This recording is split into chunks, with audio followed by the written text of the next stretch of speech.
بسم اللہ الرحمن الرحیم۔ اللہ تعالیٰ کی طرف سے قرآن پاک ہمیں گفٹ دیا گیا ہے، اور یہ بابرکت کتاب کے معجزے بھی اللہ تعالیٰ دکھاتا رہتا ہے تاکہ لوگوں کو پتہ چلے کہ یہ جو کتاب ہے یہ حق پر مبنی ہے۔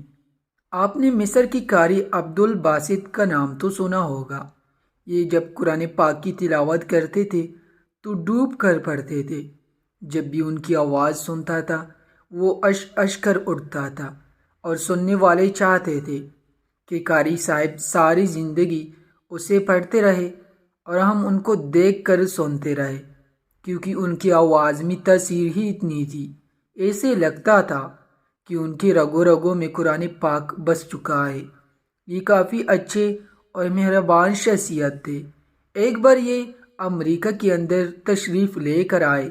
یہاں پر یہ مختلف محفلوں میں جا کر قرآن پاک کی تلاوت کیا کرتے تھے، اور ان کی چاہنے والوں کی تعداد پوری دنیا میں پائی جاتی ہے، اور یہ ان محفلوں میں جا کر کچھ سناتا بھی کر دیا کرتے تھے۔ اگر کوئی محفل میں لوگ عربی جاننے والے ہوتے تو یہ عربی میں باتیں سنا دیتے، اگر کوئی انگلش جاننے والے زیادہ ہوتے تو یہ انگلش میں باتیں سنا دیا کرتے تھے۔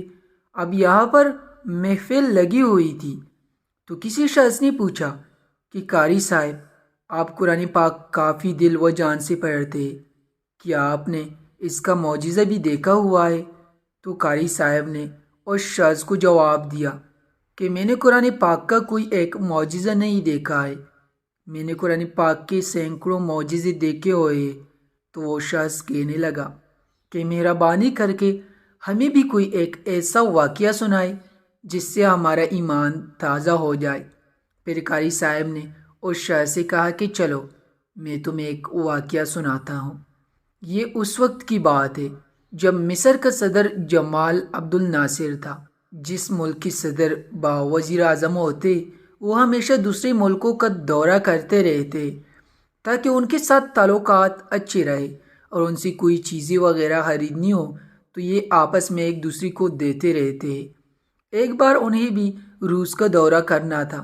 جمال عبد الناصر کو روس کا دورہ کرنا تھا۔ جمال عبد الناصر کو بتایا گیا کہ فلاں دن ہم نے روس جانا ہے، تو وہ دن بھی آ پہنچا اور یہ روس کی طرف روانہ ہو گئے۔ اس وقت روس کے اندر کمیونسٹ حکومت ہوا کرتی تھی، اور اس کا دنیا کے اندر بول بالا ہوتا تھا۔ امریکہ کی جگہ یہ اس وقت کی خود پاور ہوا کرتی تھی، اور یہ دوسری ممالک کے لوگوں کو اتنی اہمیت نہیں دیا کرتے تھے۔ جو بھی ان کی جی میں آتا تھا یہ کر دیتے تھے، کیونکہ انہوں نے خود کو پاورفل سمجھا ہوا تھا۔ یہ تو پھر اللہ کی قدرت سے وہاں پر جہاد آیا تو بعد میں روس کی کئی ٹکڑے ہو گئے، اور اس طرح ان کی پاور ہاتھ میں مل گئی۔ اس وقت کمیونزم کا سادہ ترین دور تھا، اور دنیا اس سرخ انقلاب سے ڈرتی تھی۔ اب یہاں پر مصر کا صدر جمال عبد الناصر بھی پہنچ گیا، اور انہوں نے وہاں جا کر کافی لوگوں سے ملاقاتی کی، اور جو بھی ملکی امور کے فائدے میں کام تھے وہ انہوں نے ایک دوسرے سے شیئر کیے۔ جب یہ ملاقاتیں ختم ہو جاتی تو یہ آپس میں بیٹھ کر ایک دوسرے سے ہی نہیں پیلا گانے کے لیے بیٹھ جاتے تھے۔ اب ان کے درمیان باتیں ہو رہی تھی تو ان میں سے جو کمیونسٹ بیٹھے ہوئے تھے انہوں نے کہا، کیا تم جمال عبد الناصر مسلمان بننے پھرتے ہو؟ تم ہماری سرخ کتاب کو سنبھالو اور ہماری طرف آ جاؤ، ہم تمہارے ملک کو آسمان کی بلندیوں لے جائیں گے، اور تمہیں ایسی ٹیکنالوجی دیں گے جس سے تمہارا ملک ترقی کرے گا۔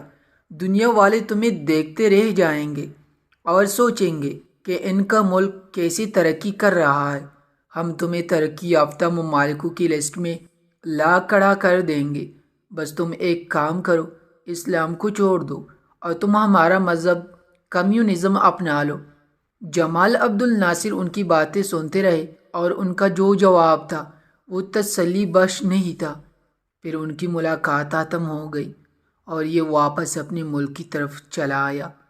یہاں پر عقل جمال عبد الناصر کو دل ہی دل میں درد کھائے جا رہا تھا کہ میں نے اپنے اسلام کی صحیح معنوں میں ان کے آگے وضاحت نہیں کی، اب ان کو شرمندگی کائی جا رہی تھی اور یہ کافی شرمسار تھے کہ وہ کمیونسٹ باتیں سناتے رہے۔ پھر میں اپنی وضاحت نہیں کر سکا۔ پھر یہ سوچتے رہے کہ دوبارہ مجھے کبھی موقع ملے گا تو میں کچھ ایسا کر دکھاؤں گا کہ جب ان کمیونسٹ لوگوں کو پتہ چلے گا کہ ہمارا اسلام کیا چیز ہے، اللہ کی قدرت کو جو منظور ہوتا ہے وہی ہوتا ہے۔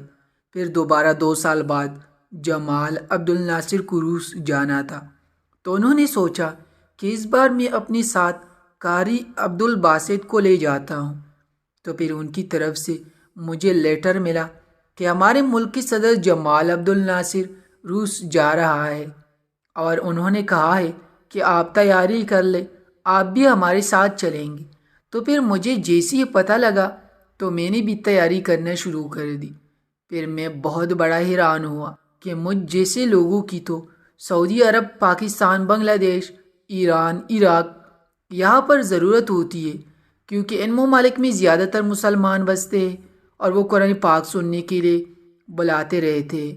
پھر یہاں کیا ضرورت آ پڑی جہاں پر مسلمانوں کا تو بہت ہی کم نام و نشان ہے، جن کو اسلام کے بارے میں کسی چیز کا بھی علم نہیں تھا۔ اب میں یہی سوچتا رہا کہ پتہ نہیں میری وہاں پر کیا ضرورت پڑ گئی۔ پھر ہم یہاں سے روانہ ہو کر روس کے شہر ماسکو پہنچ گئے۔ یہاں پر آ کر جمال عبد الناصر نے مختلف لوگوں سے ملاقاتیں کی اور کمیونسٹ بندوں سے ملتے رہے۔ اب ان کی ملاقات ختم ہو جاتی تو یہ پھر پیس لگانے کے لیے بیٹھ جاتے اور پھر گپے لگانے کے لیے بیٹھ جاتے اور ادھر ادھر کی باتیں کرنے لگتے۔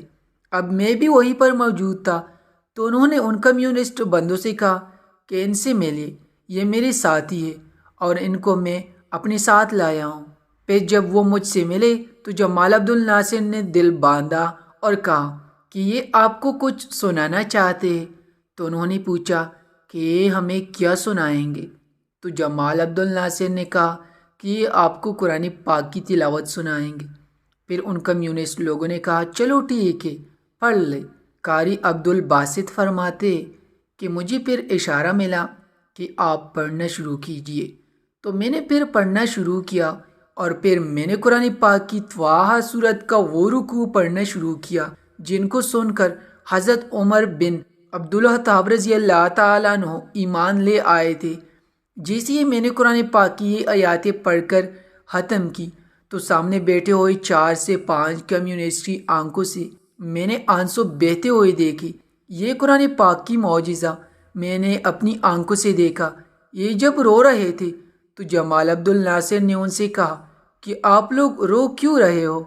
تو یہ کہنے لگے کہ پتہ نہیں آپ کی ساتھی نے کیا پڑھا ہے، ہماری تو سمجھ میں کچھ نہیں آیا۔ یہ کیسے ہوا کہ ہماری آنکھوں سے آنسو آنے لگے؟ ان کی تلاوت میں کچھ ایسی تاثیر تھی کہ ہماری آنکھوں سے آنسو خود بخود جاری ہونا شروع ہو گئے اور ہمارا دل موم ہو گیا۔ ہمارا دل خود بخود ہی آنسو سے بھر آیا اور ہم پر لرز طاری ہو گئی۔ یہ میرے اللہ کی قدرت کا کمال ہے کہ جو لوگ قرآن پاک کو جانتے نہیں، سنتے نہیں، سمجھتے نہیں، پھر وہ جو معجزہ دکھانے پر آتا ہے تو دکھا دیتا ہے۔ جبکہ اس دور میں کمیونسٹ پارٹی والے دنیا پر حکمرانی کر رہے تھے اور اپنا دبدبہ جمائے ہوئے تھے، پھر میرے رب نے ان کو بھی قرآن پاک کی تلاوت سننے پر موم کر دیا۔ اور یہ کوئی عام کتاب نہیں ہے، یہ برحق ہے جو کہ ہمارے رب کی طرف سے ہم کو انعام کی صورت میں ملی ہے۔